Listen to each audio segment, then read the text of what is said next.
What is Bob, next for Terence? Thank you. What is next for Terence, Bob? What? What is next for Terence? For Crawford. We're discussing that, and you know, there are a lot of guys that he can fight that are interesting. There's a lot of 140 pounders that I want to go up to 147, like maybe Ramirez, maybe Prograis, maybe a number of guys that we've been talking to. Maybe Zepeda would be a hell of a fight. Terence Bud Crawford back in action in October, the month of Halloween. But bad news, who is he gonna fight? We're gonna talk about all that and more in this video. Stay tuned. What up, Fight World? It's your boy Ego, and I'm back with some more boxing. Make sure you smash the like button. Also subscribe to my channel for the latest and greatest regarding the sweet science. I cover all things boxing. This is your one-stop shop. The most beautifulest sport in the world. There's a lot of big fights coming up. Deontay the Bronze Bomber Wilder versus Tyson Fury 3. We got MANNY, I want to versus ERROL SPENCE, and much more. Now, let's jump into today's video. Again, hit the subscribe button so you at home, yes you, I'm talking to you, don't miss a thing. If you like this kind of thing, boxing, I drop daily. Been doing it for years. It's a great time. Your one-stop boxing shop. So Dan Raphael, reporter, says promoter Bob Arum tells me that Terence Crawford's next fight will be October 23rd on ESPN. No opponent has yet been said, but Top Rank believes the team is working on it. Top Rank's team is working on it. Now, this is bad news. At first I was like, okay, listen, I love the way Bud fights. And you look at this picture, he looks like he's in crazy shape. He's actually filling out as a welterweight as he's getting a little bit older and more acclimated into the division. He looks like he's in killer shape. Some people were afraid when Bud first got there because he still kind of had that wiry frame that he had at 135, but you can see he's filling out and he looks, you know what I'm saying? I never had this.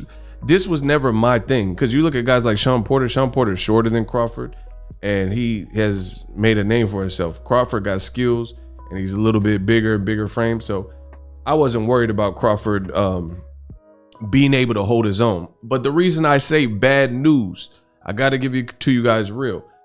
You guys heard the clip at the beginning. Bob Arum, the current promoter of Terence Crawford, he says they met up with Crawford and his people, and they're trying to bring him back in October. So this report from Dan Raphael is just confirming that.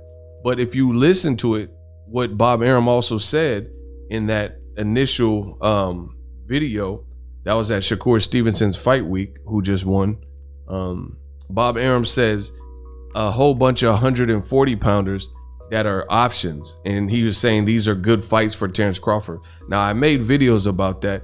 In my opinion, Terence Bud Crawford is just too damn good, and him fighting 140 pounders, unless it's Josh Taylor, really makes no sense. See, this is the big thing, and I gotta keep it real with Crawford, because I know there's a lot of people who are pulling for Crawford. Hell, I'm pulling for Crawford, but the politics, the business decisions that Crawford has made, I don't know. It's just, it raises a lot of eyebrows and draws a lot of questions. The bottom line is Crawford, he's way too good to be fighting guys like Jose Zepeda at 140. Now, even Josecito Lopez, that's not my first choice fight by any stretch, but it's better than a smaller guy with a similar style coming up and a lesser resume. Jose Zepeda, for Bob Arum to even mention that in the same breath as Terence Crawford is really concerning for where his career is at. You know, I mean, this guy, I remember I had known about Crawford since he had dreads, but I was telling people about Crawford. I was like, man, this dude, he's gonna be something. I've supported his career, went out, made the trip to Omaha several times, but he took the Bradis Prescott fight on 2 weeks notice. His manager at the time, Cameron Duncan, and the powers that be didn't want him to take the fight. They said, nah, you don't have to do that, you know, because he had to move up and he had little time to prepare. But it was like a star is born because he beat Bradis Prescott. And this is a guy who knocked out Amir Khan. So a guy with some pop and stuff like that. And on 2 weeks notice, Crawford had no trouble with it. Later on, Crawford ended up fighting Amir Khan. He beat him too. But we've heard about Crawford since the HBO days. HBO's been out of boxing for a couple years, you know, and he was promoted there. And it's just like, we haven't seen this real ultimate growth of his career. His career has just seemed almost stagnated in the world of boxing. Meanwhile, like, he came out, the Gamboa fight, I can show you. The Gamboa fight was in 2014, bro. 2014, guys and girls. That was a while ago. And this was the fight to this day, some people say this was his best performance or his best name that he's fought. You know what I mean? And this was in 2014. Here we are in halfway through 2021, right? And this is the HBO days. This was a classic fight. Crawford did his thing. He was losing, in my opinion. Stayed the course, and he got hurt. But he hurt Gamboa, dropped him 4 times, and a star was born. And then meanwhile, you see guys like Errol Spence and guys like Teofimo Lopez even. They come out of nowhere, like, you know, they weren't revered in 2014 like that. And then they've, like, in essence, passed him. Teofimo, his last fight or his next fight, it got canceled, but it was supposed to be with Cambosos, and it was supposed to be for $6 million. So Crawford's 30 something, and he had to keep fighting and keep having performances like this to get anywhere near probably those minimums and stuff like that. And now Teofimo, he's already fought a 2-time gold medalist in Lomachenko, and Gamboa's a gold medalist as well. But there is nothing you can take away from Teofimo's performance. Like, you can't say, oh, Lomachenko wasn't this and that, because Lomachenko had multiple belts. So I just feel like the certain guys, their careers have almost been mismanaged in terms of opportunity.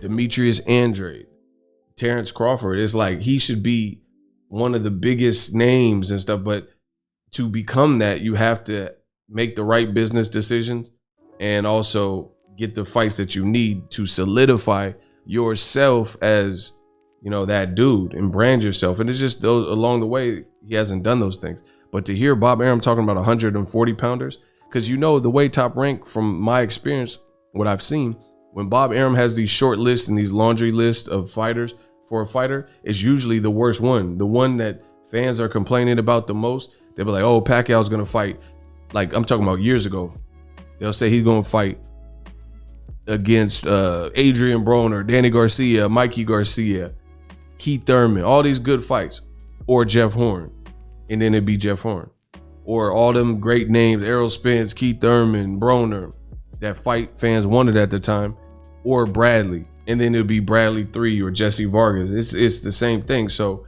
this has to be scary for Terence Crawford, who they say he's coming back in October, but against who?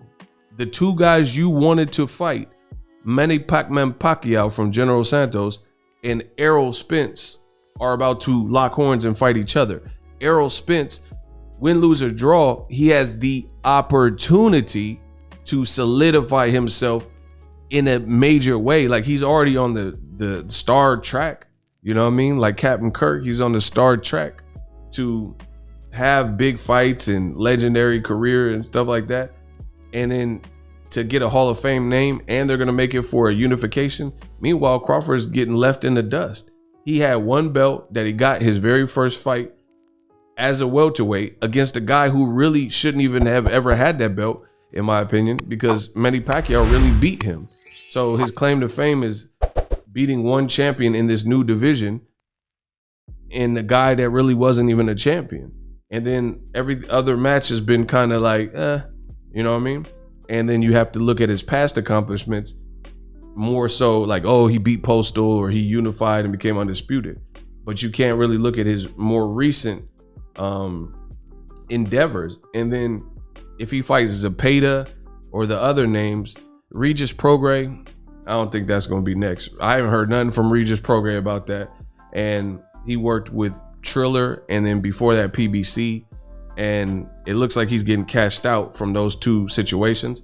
So the pay scale that Top Rank and Bob Arum are willing to give, who knows if that would even get Regis in the ring. So I'm not banking on that. Mark this video down. I don't see Regis Prograis versus Terence Crawford happening next. I think Broner has an opportunity, if he wants to fight Regis before Crawford. So that really leaves like Zepeda's and, you know, whoever else random. And the thing is, it's not even going to be Josh Taylor, because we know Josh Taylor is fighting Catterall. Bob Arum has been on record. So even though Josh Taylor's calling out and saying, I want Terence Crawford, at least you could say he's undisputed. So if somebody has to come up, let it be the best person at 140 who beat Regis Prograis and just recently beat Jose Ramirez to become undisputed. Now you have a battle of two undisputed, but the way Top Rank works, they're not doing that. You know, they're gonna try to wait it out, give a tune-up fight, kill the momentum that Josh Taylor got, even though he wants, you know, it sounds like he wants to fight Terence Crawford. They're gonna kill his momentum, you know, by putting him in, not with the dangerous Crawford at 47, but some stay busy, mandatory type fight.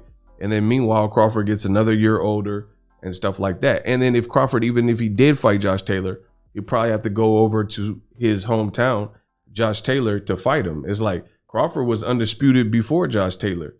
Why can't the fight happen in America? Because they haven't branded Crawford in the right way. So as a result, Crawford, you know, they don't think there's money to be made in America for him.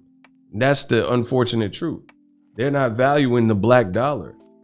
And they haven't marketed Crawford in such a way outside of Omaha where he's getting the big looks and the big fights. They tell you he's going to fight Pacquiao in Qatar and Abu Dhabi, but then it doesn't happen. So Errol Spence, meanwhile, he's selling out in Dallas, and, you know, Mikey Garcia had 50,000 people. He's about to do numbers with Pacquiao. Everybody's excited for the fight. And then Crawford, his promoters talk about him fighting against 140 pounders. I mean, good luck.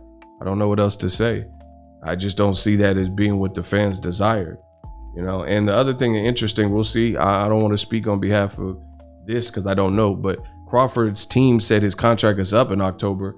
And then now, according to Dan Rafael, he talked to Arum and they're saying that October 23rd. So is he doing an extension with Top Rank, or is this the last fight in his contract? I can't wait to see what's next and see what's decided. But when Crawford's next opponent is announced, we'll see. Like, I'm not going to speculate beyond that. But we'll see. We'll see if everything that I've been saying is true or false. Drop your thoughts in the comment section. Let me know how I did in this video. As always, hate, comment, and subscribe. Till next video is Ego, signing off.